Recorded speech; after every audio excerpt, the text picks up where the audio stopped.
Child, I got a new project. You've seen me make this, and you've seen me make this.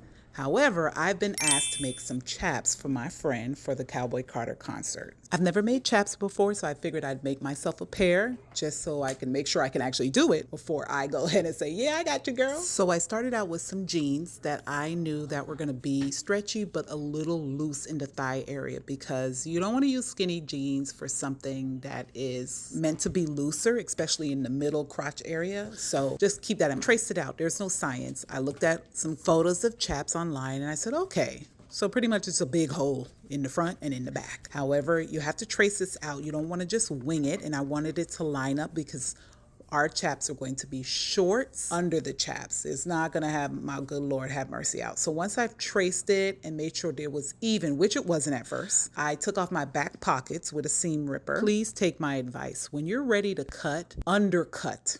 Do not overcut. You can always cut a little section, check it, put on the pants, and then go back and make it longer if you need to. But if you overcut, guess what? Hear my words, watch this clip. You're gonna cut one side. Once you've cut that side, you're going to use that as a guide, cut the back. You're not gonna move the pants.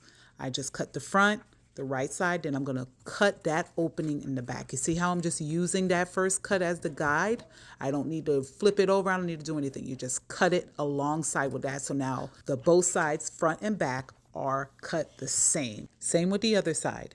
You're going to cut where you trace, make sure it's even, and take your time. And again, it's better to undercut than to overcut. Once you cut that out, you're going to use that cut as the guide to cut out the back. You won't move the pants. See what I'm doing? I'm just cutting. I'm not moving anything, so everything's even.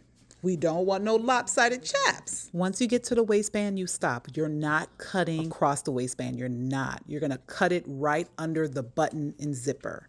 You get that? So the waistband is still intact. Honestly, you could stop right here. But in part 2, I'm gonna show you how I add the shorts, and that's simple as well.